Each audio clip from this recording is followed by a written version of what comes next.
네, 반갑습니다. 베이지컬리입니다. 8월 19일 토요일 비트코인 차트 분석 할 거고요. 오랜만에 차트 분석 영상으로 뵙게 됐습니다. 이번에 헝다 파산 하면서 이렇게 크게 내려갔어요. 파산 이슈는 여기에서 이제 뜬 거로 아는데 그 전부터 내려가고 있다가 헝다 파산 이슈가 뜨면서 수직으로 마이너스 10% 이상 내리꽂았다고 볼 수가 있죠. 이게 신기하게 5분봉 차트로 봐도 마이너스 10% 이상 꽂았어요. 5분봉 캔들 한 개로. 이런 경우가 굉장히 드물죠. 그래서 이번 폭락은 물론 모든 폭락이 다 드물지만 유독 좀 드문 케이스였다 라고 설명을 할 수 있겠습니다. 그리고 헝다 파산 같은 경우에 2021년도에도 추석쯤에 헝다 파산 이슈가 대두되면서 크게 한번 꽂았던 적이 있어요. 그때 한번 보겠습니다. 2021년도 여기네요. 여기에서 21년 9월 이때 헝다 파산 이슈가 수면 위로 드러나면서 수직으로 꽂았죠. 추석 빔. 근데 거의 딱 2년 만에 이 헝다 빔이 또다시 온 거죠. 신기하게. 그럼 옛날 얘기 여기까지 하고 차트 분석할게요. 비트코인 4시간봉 차트이고요. 제가 여기 막 이렇게 움직이고 있을 때 분석을 했었죠. 이미 여기가 2023년 최고점이 이미 나왔다고 제가 어떻게 보면 좀 파격적인 분석을 했어요. 그래서 이렇게 횡보하고 있던 게 전부 다 숏 매집이다. 큰 하방으로 가기 위한 매집을 하고 있는 것으로 포착된다 라는 분석을 제가 했어요. 와이코프 분배 패턴으로 저걸 캐치를 했죠. 그 영상 뒤져보시면 나옵니다. 없는 얘기를 제가 지어내진 않아요. 그래서 어차피 큰 흐름은 내려갈 거라고 저는 생각을 하고 있어서 이렇게 내려올 때 딱히 손실이 발생하진 않았습니다. 여기에서는 수익을 냈고요. 그래서 사실 어느 정도 예상이 가능한 움직임이었어요. 다만 속도가 조금 여기에서 빨랐을 뿐. 근데 여기에서 이렇게 지루하게 시간을 질질 끌었던 만큼 빠르게 나온 거죠. 이것까지도 사실 분석을 했어요. 여기 이렇게 저항 없이 올라왔으니까 내려갈 때는 반등 없이 내려갈 수 있다. 어디까지? 26K까지. 제가 30K에서 놀고 있을 때 26K까지 무반등으로 내려가는 게 충분히 가능하다고 분석을 했어요. 그 영상 보세요. 나옵니다. 물론 26K보다 조금 더 밑까지 꽂혔지만 그럼에도 23년도에 최고점이라고 여기 확정을 한 거는 아마 제가 유일할 거예요. 여기에서 놀고 있었는데 어떻게 여기가 23년도 최고점이라고 확정을 하겠어요. 확신을 하겠어요. 제가 괜히 그 트레이딩뷰 랭킹 1등인 게 아니라니까요. 자, 그러면 제 이야기 여기까지 하고 오늘자 분석할게요. 반등합니다. 반등을 할 수밖에 없어요. 이 자리는.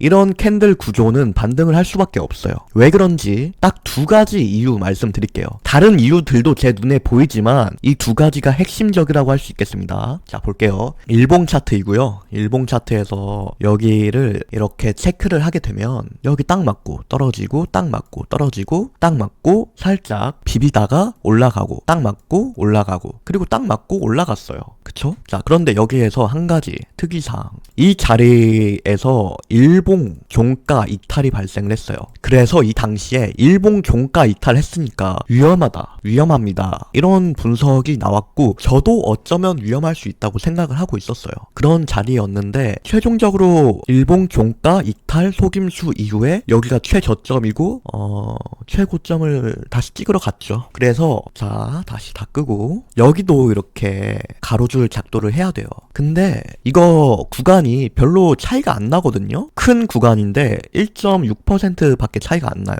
그러면 차라리 여기 두 개를 이렇게 네모 박스로 묶는다면 보세요. 더 명확한 거죠. 여기 닿으니까 쭉 떨어지고 닿으니까 쭉 떨어지고 닿으니까 살짝 비볐다가 쭉 올라가고 닿으니까 쭉 올라가잖아요. 지금도 닿으니까 쭉 올라갔고 근데 여기 이만큼 조금 올라가는 게 아니고 더 올라갈 수 있다고 보고 있습니다. 왜 그러냐? 한 가지의 근거를 추가할게요. 왜 그런지. 자, 여기를 잘 보세요. 여기가 이렇게 그쵸? 이게 뭐예요? 기영이. 검정 고무신에 나오는 기영이 머리가 이렇게 생겼어요.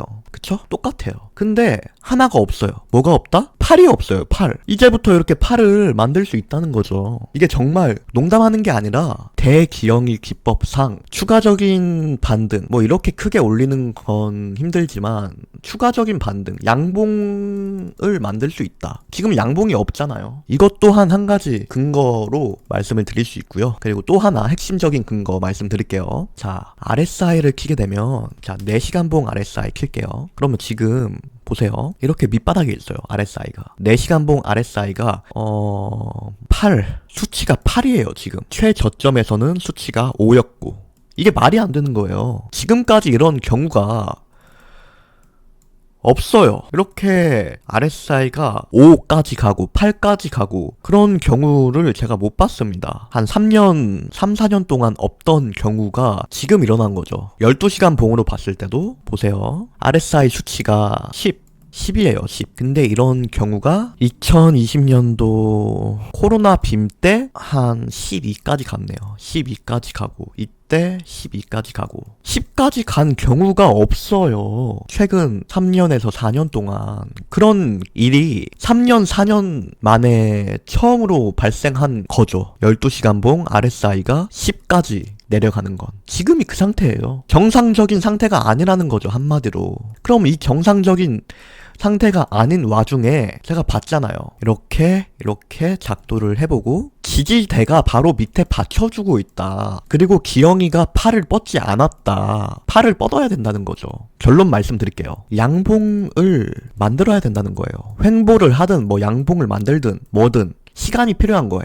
이 구간을 재이탈하기 위해서는. 그래서 전 이 밑꼬리가 빠르게 여기를 이탈할 수가 없다고 보는 입장이고요. 제가 뭐 영상 썸네일에도 적어놨지만 사륜안을 쓰는 이상 안 틀립니다. 틀릴 가능성은 2% 미만으로 보고 있어요. 결론, 반등한다. 반등 못하면 최소한 횡보라도 한다. 여기 24.7K 수준을 빠르게 이탈할 확률은 2% 미만 보겠습니다. 그럼 여기에서 빠르게 영상 마무리하겠고요. 시청해주셔서 감사합니다. 그리고 2023년도 최고점 분석 제가 했어요. 여기에서 그거 보세요. 영상 띄워놓을게요. 감사합니다.